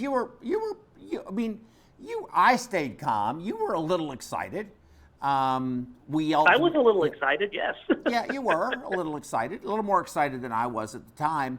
But looking back on it now, I guess my point I'm trying to make is, has all the years since then, all the experience you have since then, changed the way you would have, not what you have specifically done, but how you would have reacted to the problem from a physiologic perspective, or from a communication perspective, or whatever it may be? Right. Do you think you would handle it differently? No, absolutely. The more the more problems you go through and handle, the better you become at doing that. I had a case the other day where it was the outlet of our oxygenator was kinked. Yeah. Pretty tightly, and I should have noticed it before we went on bypass, but I didn't. Agreed. Everything primed up fine, but when we went on bypass, I'm running 3,000 RPMs and getting like 3 liters of flow, and I'm going, this is wrong, and the pressure was low on the line, because where we monitor our pressure is after the oxygenator. Distal, yeah. So I'm thinking there's a shunt open somewhere, or this pump isn't really reading the real pressure, or something is wrong. Took a little bit of time, probably a good minute, to figure out what it was. But, I sent the text message out. I think this is a really good show, because talking about things that go wrong, every time something like that happens, I send out a text to our group and say, hey, this is something I saw, this is something that happened, and watch out for this, because it's way better if only one person experiences it. No, I totally agree with you, and that's part of what our business is. Patrick, I'll like to get your opinion about this, but when you look at what we do for a living, there are, on any given day, there are innumerous ways in which something can go wrong that we usually catch 90% of them before it really does or becomes an issue. But there's a lot going on back there. It's busy. It is. It's busy. And it becomes an art. It becomes a feel. It becomes a sense of, what's going on. But, I don't know that, I don't know. Do you really think that a second perfusionist, going to John's point, do you really think a second perfusionist during that case would have made a difference to you finding what the issue actually was? Or do you think you were going to find it no matter what? I don't like having another perfusionist. It's fun to have another perfusionist around, because we all get along, and it's fun to talk and hang out. What if you don't get along with them? It's not the best route to go. What if you don't get along with them? I prefer to work alone. I really do. Me too. I think we agree with that. I think there's some people that don't. There's some people that think you should have 2. That does exist. It's rare. It's rare. And it's extremely... I think there was a law in Virginia or something. There was a state that passed a law that they had to have 2 perfusionists. California has a rule that there has to be 2 cardiac surgeons. I don't know if you knew that or not, but there's a law in California that says you have to have 2 cardiac surgeons do a case. Only 1 perfusionist, but you have to have 2 cardiac surgeons. That doesn't make sense to me. Expensive. It's not only extremely expensive, because you imagine, I mean, you're doubling the cost, and to what benefit? I just don't think anybody has ever been able to show that I'm aware of, and if somebody has that data, if somebody can show that really does cut down on accidents, problems, whatever the case may be, I'd certainly be willing to entertain it. I'll redo this program with their information, and we can debate it. They can talk about what their perspective is. I'm certainly open to that, because I mean, I have an opinion. My opinion is based on some level of experience. You have your opinion, and yours is based on experience. I would say a younger perfusionist, maybe, who could find themselves in very easily solvable situations, but just doesn't have the experience. I think that's what worries me sometimes, is that you get these guys who have, finished their training, and they go to some community hospital somewhere, and they're by themselves, and they may have learned well where they went to school. I mean, a lot of these training programs, I think, do a phenomenal job, do a very good job, put out some great students. But when you just don't, I mean, it takes time. Experience can't be gained in any way except repetition and doing case after case after case and being confronted with situations over and over again. And in today's environment, when I grew up, when I was younger, and in this business younger, in the late 70s, early 80s, mid 80s, it wasn't like it is now. It's a lot more tightly regulated and monitored, and the legal system is a lot more prevalent in cases, and know who perfusionists are, where they didn't have a clue who we were back in those days. So I think that a lot's changed, and I think, there may be some advantages. I just don't know what they are. Well, I think that speaking of the younger people coming out of perfusion school, they have the advantage of, simulation. Because, I did a lot of cases when I was in school, but, we didn't really have any catastrophes that I had to handle. With simulation, you really get an advantage, I think. And most of them probably have that kind of experience. Would you agree? Yeah, I think so. I think simulation is good. I think it's good. I think it may teach you how to, it may be good at teaching you how to process, problems, in terms of how to manage the stress and work through a problem in a linear or in a logical way. But I don't think you can simulate going from people who think you've got the easiest job on the planet, and that, you make too much money. I've heard that before a billion times in my life. You hardly ever work. Look at what you do. You just sit there. Give me enough bananas. I can teach a monkey to run that pump. I've heard it all. But when it's all falling apart, the entire room, from the surgeon, anesthesia, nurses, first assistants, scrubs, the whole 9 yards, even people from the outside, they start selling tickets. They all are standing there staring at you, not saying a word, and hoping beyond hope that you figure this out, because there's a real problem here. I've had it fall apart. And you know what? Say what you want.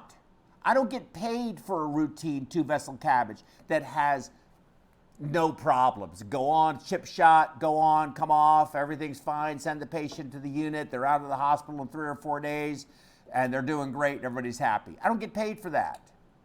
I get paid for when it all goes wrong. And fortunately, that doesn't happen that often. But when it does, we're the most invaluable person in the room. So we go from monkey to hero in one day. That's how I feel. Yeah.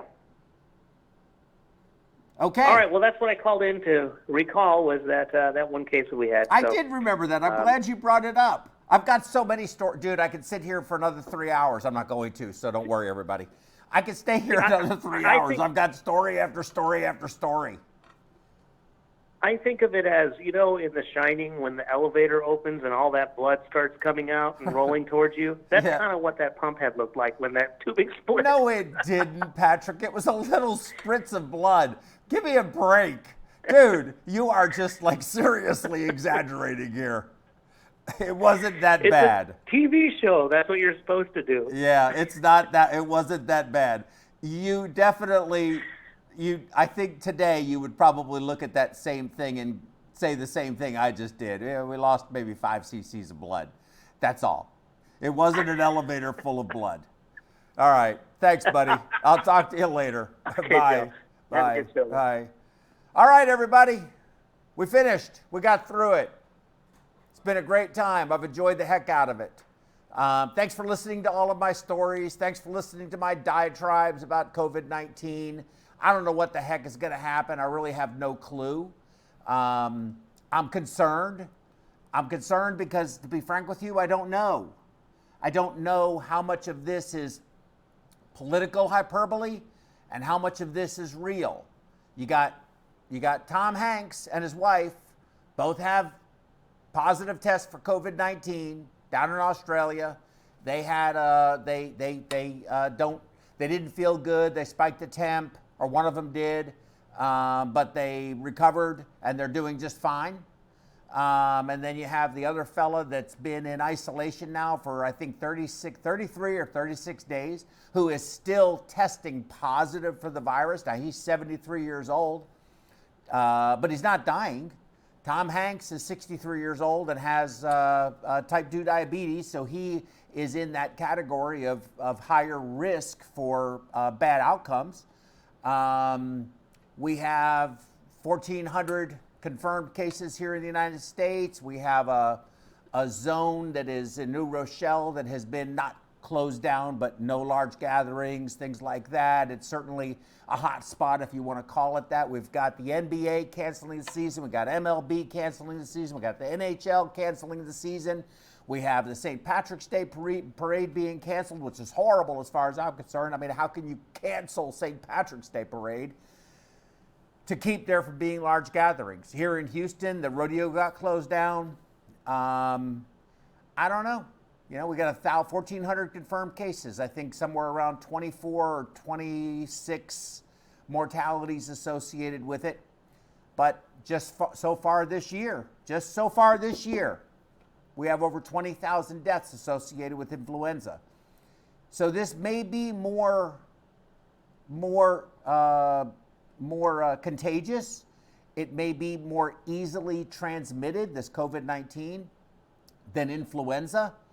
However, and even with that said, it is if we really knew the numbers, I don't know that it has a higher lethality. I think right now it seems like it does. I think people think it does. I think people are saying that numbers support that it does, but does it? Does it actually have a higher mortality? Because I don't think we know how many people actually have it. Because I think a lot of people have it and don't even know they have it, or didn't know they had it, just figured that they got a cold. And then other people are going to react more vigorously to it and possibly need ECMO and possibly die. But when you compare less than 30 deaths, 1,400 total reported cases thus far, now I understand that's growing. I don't know how long it's going to grow for. And over 20,000 deaths associated with influenza already this year, it's really hard for me to reconcile this and say, I think at the end of the day, this is what I think. I think at the end of the day, people are going to become, because of this COVID-19 scare, if you will, I think everyone is going to become much more aware of how we can transmit, how we can be vectors and then transmit these infectious diseases, these viruses.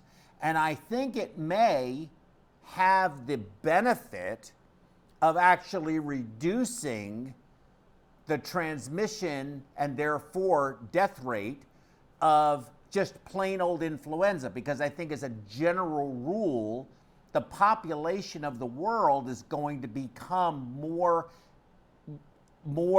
diligent with hand washing, covering your cough, covering your sneeze, not touching your face, hands, eyes, mouth, unless you've washed your hands and you're sure that they're clean, touching other surfaces in public places, having Purell, hand wipe, alcohol-based, whatever it is, solution available to you. You're going to see more and more of it.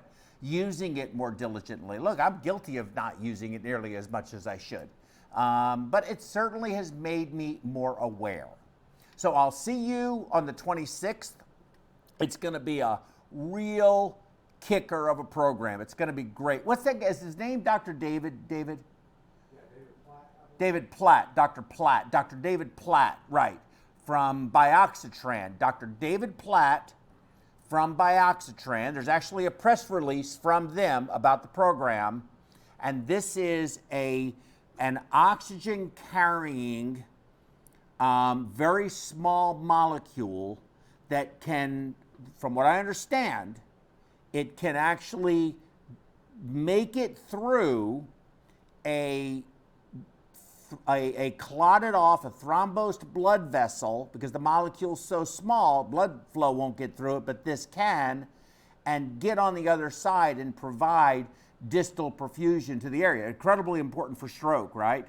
But I think it could also be used for patients who have ECMO because of pulmonary, who have ARDS, and potentially used for there. I'm going to be asking him a lot of questions. I want to listen to his lecture, listen to the technology, listen to what he has to say about it, and then we can all call in, and I'll have some questions for him as well. We'll have a good panel. And then on Saturday the 28th, don't forget the Women in Perfusion, which is really going to morph into having a family and being a very high-level allied health professional, and the strain that has on our lives and our family's life, and all of that kind of thing. So I think it's going to be a great program all the way around. So the 26th and the 28th.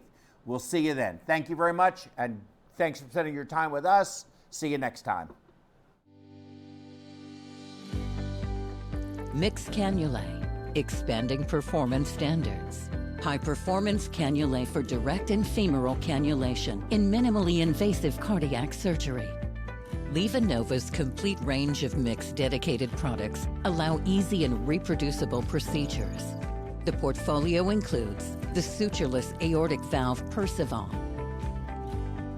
Memo 4D for mitral valve repair, the HeartLink system for assisting the perfusionist in applying goal-directed perfusion therapy, and a broad choice of high-performance dedicated cannulae.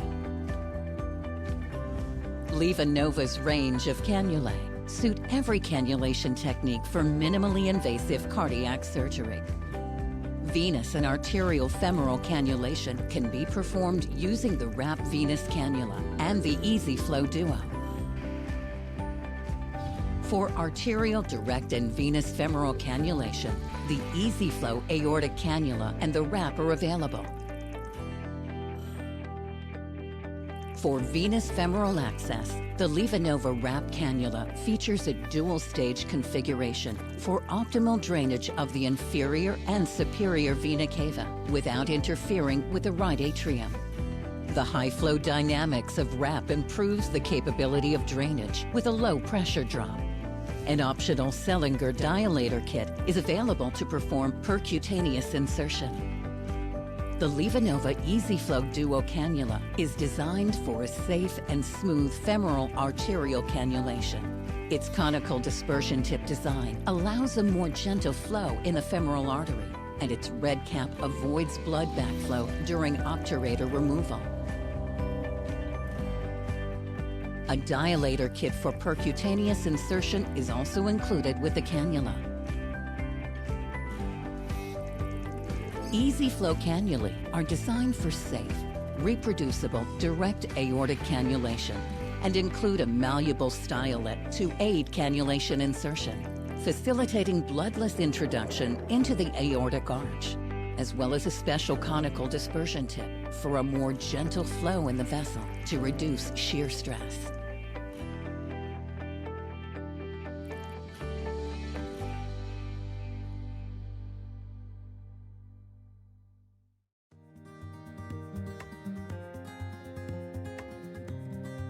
The point of care program at Huntsville Hospital is approaching its 20-year anniversary. As we began to grow as a hospital and provide more complex services to our community, the need for point of care testing became very clear in our organization. Many of our departments consider the EPOC device to be crucial to their ability to quickly move their patients from entry to the hospital to procedural room. It helps them monitor the patient's status during their procedures and post-procedure, so it's very integrated into our entire continuum of patient care. If you have any patient population where blood management is crucial, then a point of care device is very useful in those types of settings. It can provide a quick result on a very small amount of blood, and that is really important in some of our patient population. We are starting a new process where we're going to screen our patients on the floor for sepsis. The patient can look and actually feel okay. They will show us signs and symptoms of sepsis. So what we do when they show these signs, we get a lactate level. Lactic acid is a product of the sepsis cascade.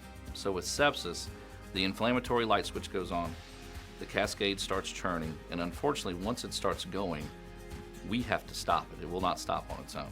The faster the lab draw, the faster the lab results, the faster you can act on it. The process in the lab is what the process is. It just takes a certain amount of time for the instruments to run those tests. I mean, we're talking 30 minutes even on a stat because that's the process. That's just how long it takes. There's not really anything you can do about that. For every hour you wait to give an antibiotic, the mortality for that patient increases 8%. So now that we have the handheld device, the nurse can get those results within a few minutes, and we know how to treat that patient. If a patient is going into septic shock, we do not have minutes to spare. We have got to get it done quickly. So when you get the little beep from the EPOC that says your results are in, you go with it. You don't even think twice about it. You're like, this is good. This is what I'm going to do for this patient. The next steps are clear. I think our mortality on the initial floors dropped by almost 50% in the first 3 to 6 months. At this point, we're about hospital-wide. I think we'll be hospital-wide another 2 to 4 months. So this has become a huge program within our system. Without the EPOC device, it would really be hard for us to get everything done in the timely manner.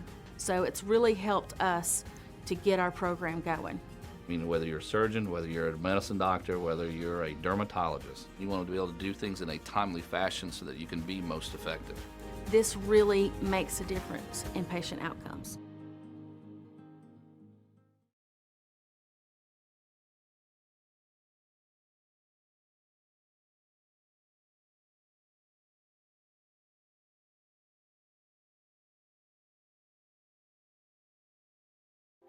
Like all perfusion professionals today, we are busy and frequently short-staffed. Does taking time off for a conference create a burden for your teammates?